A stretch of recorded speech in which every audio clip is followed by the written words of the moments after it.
what surprised you in the 2010 class recruiting in Texas? Who made the big wake for you? Well, I think, it's kind of an understatement to say Texas had a good year in recruiting, but yeah, I think it's what the Longhorns did late that was really surprising. When you look at what Texas does, typically they load up at the junior days and then target, 4 or 5 guys late in the process that they could get. Lately, you look at guys like Darryl Scott, Jamarcus McFarland, they haven't got those late guys, but they did this year, landing 2 big 5-star recruits, Jordan Hicks, a linebacker out of Ohio, and Jackson Jeffcoat, defensive end out of Plano West, son of former Cowboys defensive end Jim Jeffcoat. Those are 2 big impact guys that are going to go a long way to make this Will Muschamp defense what's going to be one of the best units in the country as long as he's the defensive coordinator there, I think. Not just that, but what Texas was able to do in getting 2 guys in Mike Davis, wide receiver out of Dallas Skyline, who's got big playability, a guy who I've compared to Jordan Shipley as far as his skill set and what he can do on the field. And then DeMarco Cobbs, you get an athlete out of Tulsa, Oklahoma, get the best player out of the state of Oklahoma.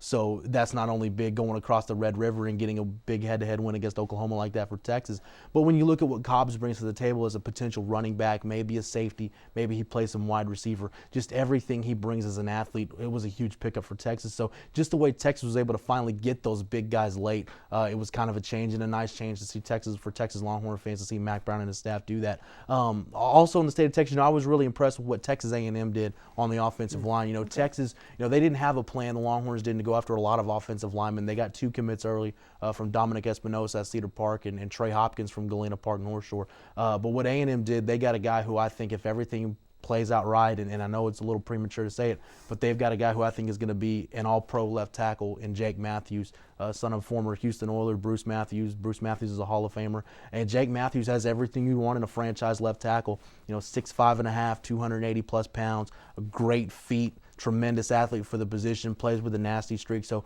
what they were able to do, and then get the guys after that, Shep Klinke from Katy, Luke Jokel's a guy out of Arlington High who I really, really like a lot. So guys like that adding on the offensive line. Everybody saw how A&M struggled at times, not only get things going in the running game with the offensive line, but also in the passing game. These guys are really going to go a long way offensively to let Mike Sherman do what he wants to do. We all know, you saw in the Texas game, A&M's so much of a better team when they can work off play action and really get things going off the play action game and stretch the field vertically. So this offensive line class for A&M is really kind of their shining moment in recruiting, so to say, under Mike Sherman, and I think it'll go a long way to help them. I think when you look at nationally, what really stood out to me were the schools that made coaching changes, what they were able to do, down to the wire.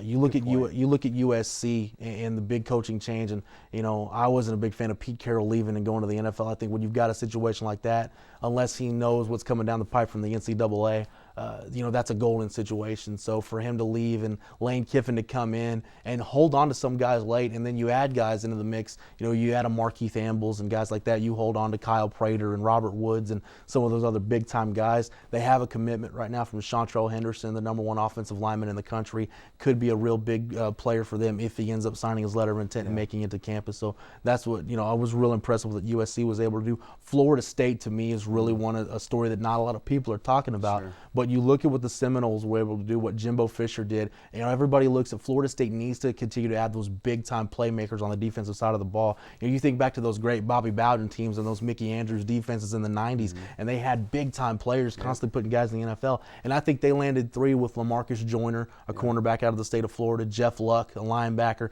and then Christian Jones, another linebacker. 3 guys who I think are going to play early, play right away, and be big-time impact guys on the defensive side of the ball. And then Derek Dooley at Tennessee. We talk about Lane Kiffin leaving Tennessee, going to Southern Cal. Derek Dooley had a great recruiting class himself. You pulled Justin Hunter, a kid who I was really impressed with down in Orlando during the week of the Under Armour All-America game. Getting him away from LSU, a school that was really counting on him to produce. You get Justin Hunter, you pull in a couple more kids, finish with a top 15 class, so that's a real good foundation for Derek Dooley to build on going into the future. So really, those 3 schools, and not to mention Brian Kelly at Notre Dame. Notre Dame doesn't have a real elite class this year, but they were able to hold on to some real big recruits. Charlie Weisscott, Tyler Jones, a wide receiver out of Georgia, and Lewis Nix, a really, really athletic defensive tackle, and that's a position Notre Dame really hasn't had elite athletes at that position in a long, long time. So to get elite wide receiver and defensive tackle commits, if they can continue to build on this, and I've always said Notre Dame's got to add playmakers in the secondary. They're always going to get good offensive linemen. They're going to continue to get good quarterbacks, and even in some years get really good wide receivers, but they've got to add playmakers at linebacker